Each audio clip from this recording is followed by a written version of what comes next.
Parasha Hararei Mot. Quel lien peut-il y avoir entre Yeshua, le Kohen Gadol et la fête de Kippour? C'est ce que nous allons voir aujourd'hui. Dans la Brit Hadasha, on trouve 53 fois l'expression souverain sacrificateur, qui est la traduction en français de Kohen Gadol en hébreu. 53 fois dans le Nouveau Testament, dont 25 fois dans le seul épître aux Hébreux. Dans les autres textes, les évangiles, les actes, on parle souvent de souverain sacrificateur en tant que personne qui intervient dans le récit avec un rôle qui n'est pas toujours très sympathique.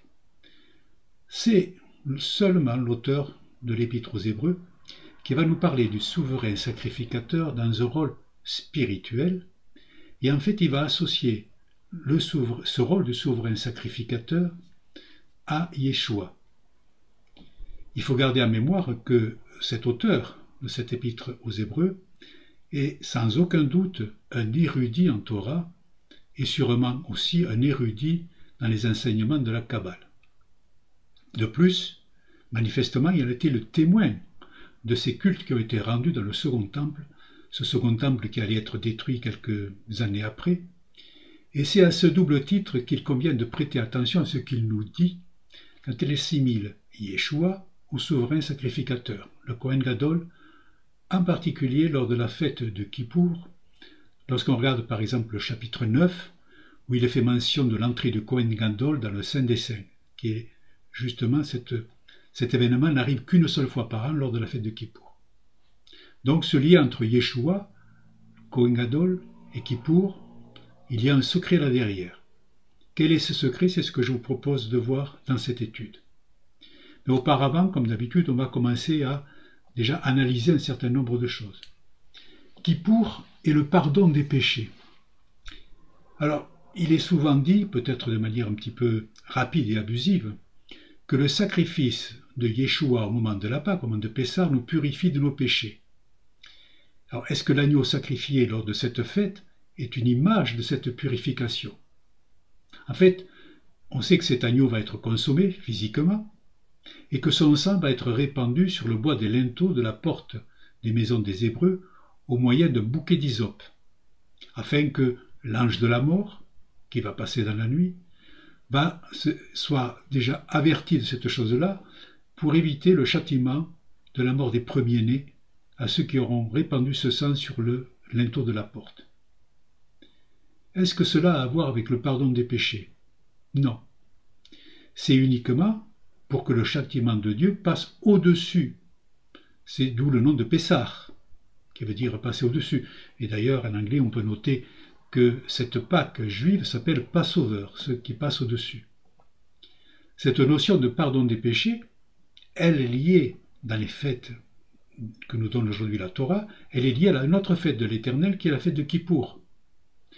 Cette fête a lieu le 10e jour du 7e mois de l'année, le mois de Tishri. Elle intervient après la fête de Rosh Hashanah, qui est le premier, la tête de l'année, et après les 10 jours de pénitence qui vont être entre Rosh Hashanah et Kippour, qui vont être vraiment pour tous les Juifs une période de pénitence pour être conduits à Kippour.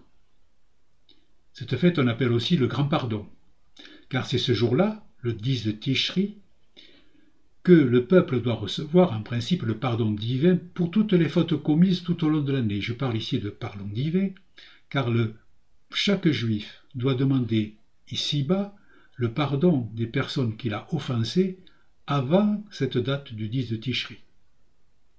Et c'est dans la paracha Hararei Mot que se trouvent toutes les instructions divines pour le bon déroulement de cette fête, en particulier dans le chapitre 16. Ce chapitre se termine par ces mots, c'est intéressant aussi de le voir, c'est le verset 34, « Ce sera pour vous un décret éternel, afin d'obtenir la réparation pour les enfants d'Israël de toutes leurs fautes une fois dans l'année. »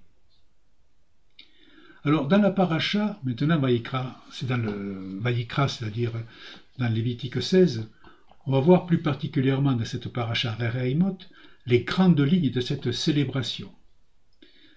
Suite à la mort des deux fils de Aaron, Nadav et Avihu, l'Éternel donne comme instruction à Aaron de ne pas rentrer dans le Kodesh HaKodashim, c'est-à-dire dans le Saint des Saints, n'importe quand, mais seulement à un moment particulier. L'homme clé de cette célébration, c'est le Kohen Gadol. Et toute la cérémonie reposait, en fait, toute la cérémonie de Kippour reposait sur ses épaules. C'était un rôle plus qu'important pour lui dans la mesure où il risquait purement et simplement sa vie s'il se trompait dans les divers moments de la liturgie. À tel point qu'il était prévu qu'il entre dans le Saint des Saints avec une corde attachée à son pied, car s'il mourait foudroyé pour avoir profané le nom, par exemple, ne serait-ce qu'en ayant des pensées profanes à ce moment-là, il fallait qu'on puisse tirer son corps pour le ramener de l'autre côté du rideau, c'est-à-dire du lieu du Saint des Saints vers le lieu saint. On sait aussi que les moments les plus importants sont les divers sacrifices pour demander le pardon des péchés des Kohanim, le pardon des péchés du peuple, et même de purifier l'autel et le sanctuaire. Il y a aussi cet épisode très connu qui est le choix des deux boucs, dont l'un sera sacrifié dans le temple et l'autre sera envoyé au désert pour y être mis à mort. Vous avez toutes les vidéos de Soukat David sur cette paracha ou sur les enseignements que nous donnons autour de cette paracha ou sur la fête de Kippour pour vous donner plus d'informations là-dessus. Je ne fais qu'évoquer les grandes lignes. Alors, maintenant on va en venir au cœur du message, le Kohen Gadol dans le Zohar. Alors, comme toujours, on dit c'est la Kabbalah biblique. Le Zohar est indispensable à cette fin des temps pour comprendre le sens des Écritures au plus profond des Écritures. Il ne faut pas rejeter le rôle de la Kabbalah et le rôle du Zohar sous prétexte qu'il y a eu peut-être des déviances à un certain moment. Et comme toujours dans nos vidéos, dans les vidéos de Soukat David, on donne au Zohar une place importante parce que c'est lui qui nous éclaire vraiment sur le sens des Écritures, comme on va encore le voir aujourd'hui. Alors, le Zohar, dans le Vayikra, donc le Zohar Arachaïtmot, dans le folio 67a, pour plus de précision, reprend un verset qui est tiré de cette paracha, qui est le verset du chapitre 16, verset numéro 30. C'est un moment clé de cette célébration. Il est dit, alors je vous donne une traduction en français qui est mot à mot, c'est-à-dire on met le mot en français sous chaque mot en hébreu. Parce que bien souvent, malheureusement, dans les traductions, les traducteurs ont fait plutôt œuvre de littérature plutôt que de respecter vraiment le sens des Écritures. Donc, mot à mot. Car au jour celui-ci, on parle de Kippour, il fera l'expiation sur vous pour purifier vous de tous vos péchés devant Adonai, autrement dit devant Yudke, Vavke, comme on dit dans le judaïsme, autrement dit les 4 lettres des tétragrammes, et vous serez purifiés. Déjà, dans un premier temps, la simple analyse, comme on aime bien le faire aussi à Soukat David, la simple analyse de ce verset nous apporte déjà un certain nombre d'informations. Par exemple, il contient 12 mots. Or, on pense tout de suite 12 mots, les 12 tribus d'Israël qui ce jour-là vont être pardonnées. Il comprend, ce verset, 49 lettres, comme les 49 jours de purification du Homer. Ce verset, il a diverses valeurs en termes de gematria. J'en ai retenu une qui est très intéressante, qui est très particulière, c'est que la valeur numérique des premières lettres de chaque mot donne le chiffre de 626. Si on prend les dernières lettres de chaque mot, on obtient aussi 626. 626, c'est 6 plus 2 plus 6, ça fait 14, ce qu'on appelle le petit nombre. Et 14, c'est la valeur numérique de Yad, de la main.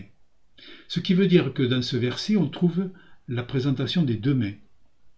Vous savez déjà, de par nos vidéos, que ces 2 mains, c'est aussi Resed, la main droite, et Gvura, le jugement, la main gauche. Autrement dit, la bonté, le pardon, la grâce et le jugement. Mais aussi, on peut voir dans ce verset les 2 mains, celles que Aaron élève pour bénir le peuple, ou les 2 mains de Aaron qui se posent sur la tête du bouc pour le charger de tous les péchés des 12 tribus d'Israël. Il y a beaucoup de sens là-dedans. Et ensuite, le Zohar va bien expliquer quelque chose que seul un témoin pouvait comprendre. et c'est pour ça que l'auteur de cette épître avait bien compris cela, c'est que dans le déroulement de ce jour de Kippour, il y a quelque chose qui va se passer qui est très particulier. Déjà, on sait que l'on va ouvrir tous les livres sur lesquels il y a les fautes de chacun, cette notion de livre ouvert sur lequel sont écrites toutes nos fautes. Et ces tribunaux, qui vont juger nos fautes, se réunissent jusqu'au 9 de Tishri, c'est-à-dire jusqu'à la veille. Et donc il est dit dans Vayikra, vous mortifierez vos âmes dans le 9 du mois, dans le soir. C'est-à-dire qu'il faut vraiment, jusqu'au 9, tout est écrit dans les livres, et à partir du 9 au soir, on va commencer à rentrer dans le jour de Kippour. Et le 10e jour, c'est Israël qui doit se réjouir devant son maître. Parce que ce maître sera assis sur le trône de miséricorde, le trône d'absolution qui signifie le pardon des péchés. Et c'est là où se situe donc ce verset dont on a parlé, le verset 16-30, qui va être dit par les fidèles rassemblés, mais d'une certaine façon dans la liturgie. Donc vous voyez, on a, pour récapituler tout cela, l'Éternel a eu connaissance de tous nos péchés dans ces livres qui sont ouverts, et à partir du 9 au soir, tous les fidèles vont rentrer dans une période de mortification qui va être celle du 10e jour de Kippour, où doit avoir lieu le pardon des péchés, le vrai pardon des péchés. Et donc ce verset va être dit par l'ensemble, par les Kohanim, il va être dit par les Lévites, il va être dit par tous les fidèles, et ils vont dire de la façon suivante. Ils vont dire, je le dis en français bien entendu, car au jour celui-ci, il fera l'expiation sur vous pour purifier vous de tous vos péchés devant Yudke Vavke, devant Adonai, devant Hachem. Ils s'arrêtent. Ils s'arrêtent là. Ils ne disent pas la dernière partie de ce verset. Que nous dit le Zohar là-dessus? Il est dit, textuellement, ceux qui récitent ce verset seulement jusqu'à ce point sont autorisés à le faire jusqu'à devant Hachem, mais pas plus. Car personne d'autre, écoutez bien, personne d'autre n'est autorisé à annoncer que vous soyez pur ou que vous soyez purifié, à l'exception du grand prêtre seul du Kohen Gadol, qui accomplit le service et unifie le Saint-Nom. Ce que nous explique donc le Zohar, c'est que la fin du verset, et vous serez purifiés, c'est uniquement le Kohen Gadol qui peut le dire. Et il le fait d'une certaine façon. Il prononce à ce moment-là, avant de dire cette phrase, et vous serez purifiés, il va prononcer, il va invoquer le nom de Dieu, comme on dit, le nom explicite, c'est-à-dire le Shem Amefourash, autrement dit, les 72 noms divins de 3 lettres. Et à ce moment-là, le Kohen Gadol, c'est toujours le Zohar qui parle, va recevoir une voix de l'anneau qui va illuminer sa bouche, et à ce moment-là, il va pouvoir dire « Et vous serez purifiés », et immédiatement, tout le peuple est purifié. En le disant, ça devient effectif. Comme dit le Zohar, toujours, lorsqu'il unifie le Saint-Nom et que la bénédiction est dans sa bouche, cette voix, on va voir qui c'est, descend, le frappe et fait briller le mot dans la bouche du prêtre qui dit alors « Afin que vous soyez purs ». Il accomplit son service et c'est ainsi que le reste des êtres suprêmes est béni. Parce qu'au passage, il bénit non seulement le peuple, mais aussi tous les êtres suprêmes, autrement dit tous les anges qui sont autour. Et ensuite, la cérémonie va continuer.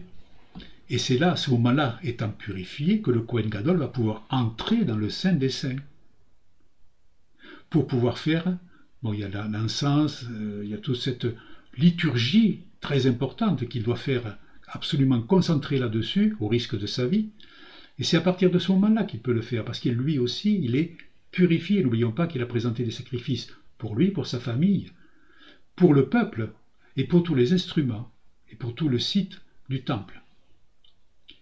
Alors maintenant, qu'est-ce qui se passe dans les mondes supérieurs? Car, comme vous le savez, et c'est ce qu'on dit toujours dans nos enseignements, à Souket David, tout ce qui se fait ici-bas a des interférences ou a des conséquences dans les mondes supérieurs. Alors, quelle est cette voix qui vient de l'amour? Eh bien, cette voix, c'est celle de Zéhir Anpin. Comme dit le Zohar Achareimot, verset 194, la voix de Zeir Anpin, c'est la colonne centrale, elle se joint au prêtre, ce qui signifie que le prêtre devient un personnage pour Zeir Anpin.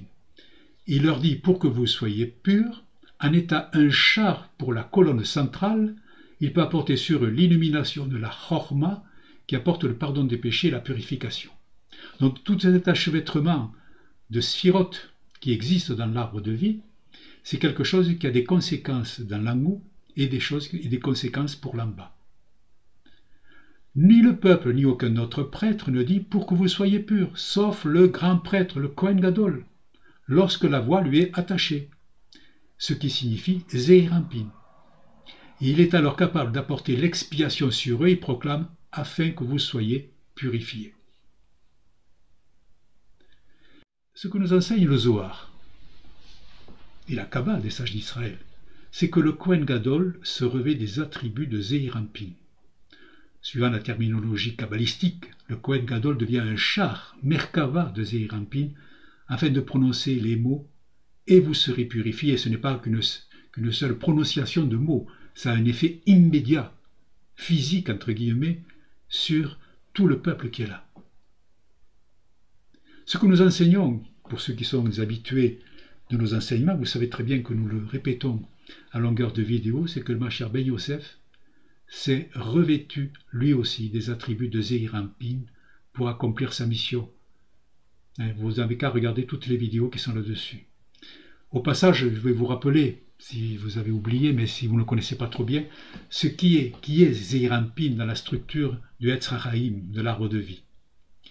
Zeir Anpin correspond à la lettre Vav du nom sacré, le Yud, le He, le Vav et le He, que l'on prononce Yud-Ke, Vav-Ke par déférence au nom divin. Il est le partsouf, ce qu'on appelle un partsouf, un visage, qui regroupe les sphirotes qui correspondent à des qualités de l'âme. Ces qualités que Yeshua est venu nous expliquer au travers de ses paraboles, telles que la générosité, la compassion, l'amour du prochain, ce qu'on appelle, c'est toutes ces partsouf finalement, c'est toutes ces sphirotes, pardon, qu'il est venu expliquer, nous donner, pour que nous puissions les mettre en œuvre. C'est pour cela que, comme dit Ora souvent, la Brit Hadasha, c'est un moussar, c'est un livre de moussar, c'est-à-dire de comportement pour l'amour du prochain. Ce sont ces mêmes sphirotes d'ailleurs que l'on doit travailler pour les améliorer lors du conte de Homer dans lequel nous sommes aujourd'hui, sur lequel on travaille aussi dans les enseignements de la Soukat David pour le Tikkun HaNefesh, pour la rédemption de l'âme. Il faut se souvenir que Zeir Anpin est appelé aussi le Fils. Il est celui qui va ramener les pécheurs à la rédemption. Et comme le dit le Zohar dans une autre paracha, il déclare même que c'est par le Fils qu'on peut accéder au Olam Haba, le monde à venir. Et ce Olam Haba, il est représenté par la Sphira Bina. Pour en revenir à notre sujet, le Kohen Gadol est donc, ce jour du Kippour, et dans le rôle de Zeir Anpin, spirituellement habilité à proclamer « et vous serez purifiés ». Et pourtant, le Kohen Gadol est un homme comme les autres. Maintenant, on va revenir sur l'explication plus spécifique que donne l'auteur de cet épître aux Hébreux sur le rôle du Kohen Gadol. Donc on va reprendre quelques versets, pas tous, mais on va les expliquer. Donc je rappelle que cet auteur de cet épître, puisqu'on ne sait pas officiellement qui c'est, a été le témoin de cette liturgie dans le temple. Donc il savait, il était là quand le Kohen Gadol prononçait ces paroles. Et il a associé cette situation totalement à Yeshua, comme on va le voir. Il dit, donc dans cette épître aux Hébreux, il est dit, chapitre 2, verset 17, « C'est pourquoi il dut, en toutes choses, être rendu semblable à ses frères, afin qu'il fût un miséricordieux et fidèle souverain sacrificateur dans les choses qui concernent Dieu, pour faire propitiation pour les péchés du peuple. » Regardons quelques mots. Semblable à ses frères, rien de plus clair effectivement que cela. Le Mashiach, qui s'est incarné dans la chair, pour être semblable aux êtres humains, ayant dans sa chair les mêmes contraintes et les mêmes tentations que nous, et bien entendu, les mêmes contraintes et les mêmes tentations que le Kohen Gadol. Il est le souverain sacrificateur, un miséricordieux et fidèle souverain sacrificateur. Par cette incarnation, il va se substituer au Kohen Gadol, qui est un humain. Il est un sadique, ce Kohen Gadol, mais il est aussi soumis aux turpitudes de la chair, alors que Yeshua est le Kohen Gadol parfait, sans péché et immortel. Et il va faire propitiation pour les péchés du peuple. Bien entendu, Yeshua est venu pour réconcilier le peuple des croyants avec Dieu, en expiant les péchés par son sacrifice. On sait que propitiation, ça veut dire faire expiation. Ici, c'est pour expier. Dans le dictionnaire, il dit que dans ce verset, c'est expier, faire une expiation pour la réconciliation.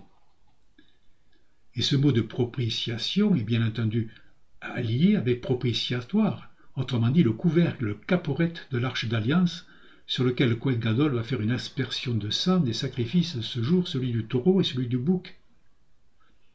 Regardons notre verset maintenant, dans le chapitre 4, versets 14 et 16. Ayant donc un grand souverain sacrificateur qui a traversé les cieux, Jésus, le Fils de Dieu, tenons ferme notre confession, car nous n'avons pas un souverain sacrificateur qui ne puisse sympathiser à nos infirmités, mais nous en avons un qui a été tenté en toutes choses, comme nous, à part le péché. Approchons-nous donc avec confiance du trône de la grâce, afin que nous recevions miséricorde et que nous trouvions grâce pour avoir du secours au moment opportun. Yeshua est bien ce Kohen Gadol qui est devant nous, en chair et en os, comme il est tout homme, par son incarnation. C'est le Mashiach né d'une matrice fermée. Mais de par sa divinité, son essence divine, il est sans péché. Ce qu'aucun Kohen Gadol, même le plus illustre d'entre eux, Aaron, n'a pas été en mesure de faire. Et ce trône de grâce, dont parle l'auteur de la lettre aux Hébreux, c'est la droite de Dieu, c'est la recette, c'est la grâce. Et il fait aussi allusion à la colonne centrale de l'arbre de vie, la miséricorde, Rachamim, où se trouve la sphira Tiferet, qui est appelée aussi Yudke Vavke, et qui est associée aussi à l'œuvre du Messie. Et en fait, un dernier verset que je vais commenter, qui est très explicite sur le rôle du Mashiach Kohen Gadol. Il est dit, alors c'est en Hébreu 7, 23 et 28. Et cela étaient plusieurs sacrificateurs, parce que la mort les empêchait de demeurer. Mais celui-ci, parce qu'il demeure éternellement, à la sacrificateur qui ne se transmet pas. De là vient aussi qu'il peut sauver entièrement ceux qui s'approchent de Dieu par lui, étant toujours vivant pour intercéder pour eux.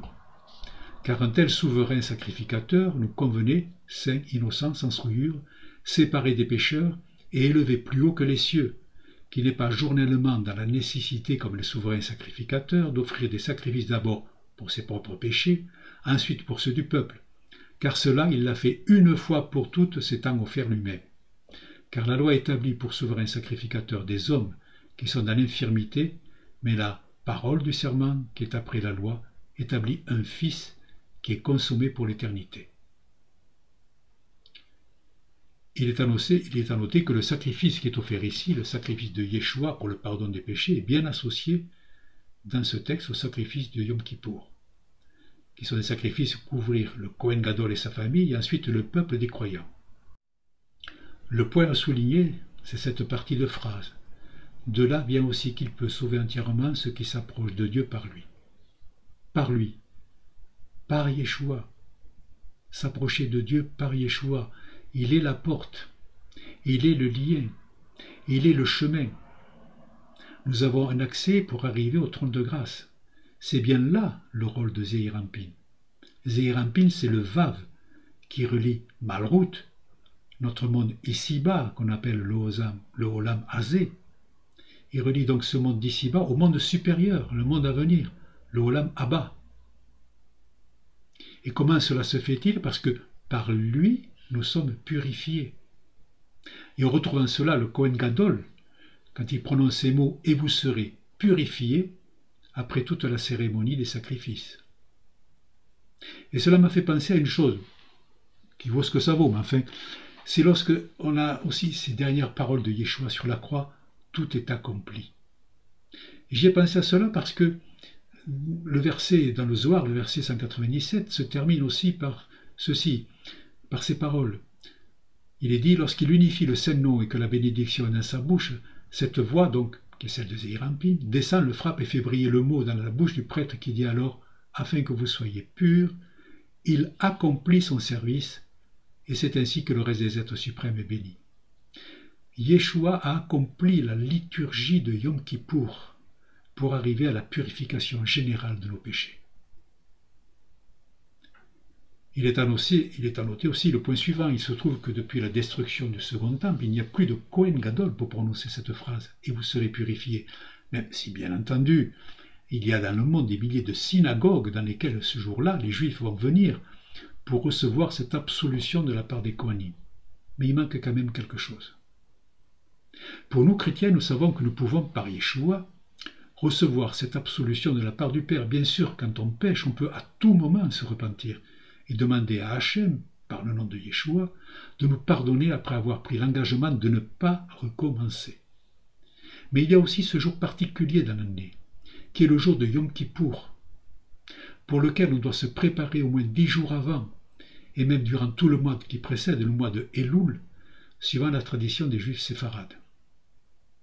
C'est un jour de jeûne, de mortification, qui nous fait rentrer dans ce processus de se reconnecter à l'Éternel en ayant conscience que tout péché est une offense au nom divin.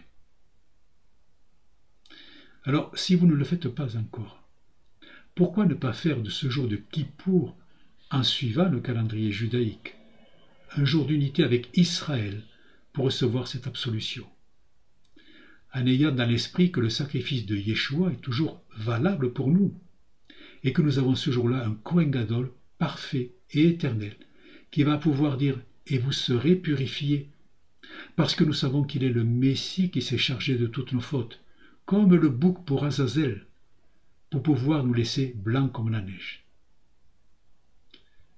Le Zohar Hararei Mot, dans le verset 201, dit la chose suivante.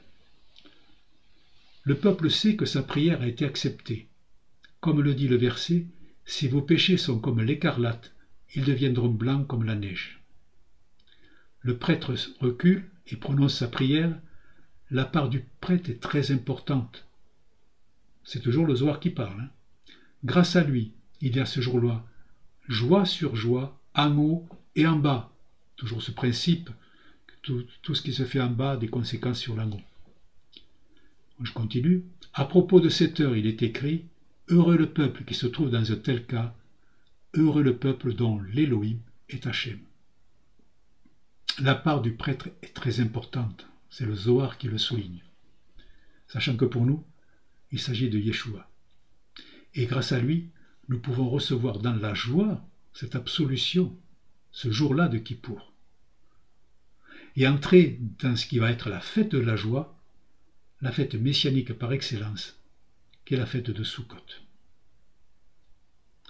Voilà ce que je vous propose, donc c'est de cette année de commencer, pour ceux qui ne le font pas, à rentrer dans le jour de Kippour, dans le calendrier juif, pas un autre, afin de co-participer à cette fête du pardon des péchés, parce que c'est une fête finalement, et c'est pour cela que l'on doit se préparer avant, et c'est pour cela que ce jour-là, même si on est croyant à Yeshua, comme je l'ai expliqué, nous avons un temps particulier que l'Éternel nous a donné pour recevoir cette absolution, cette véritable absolution.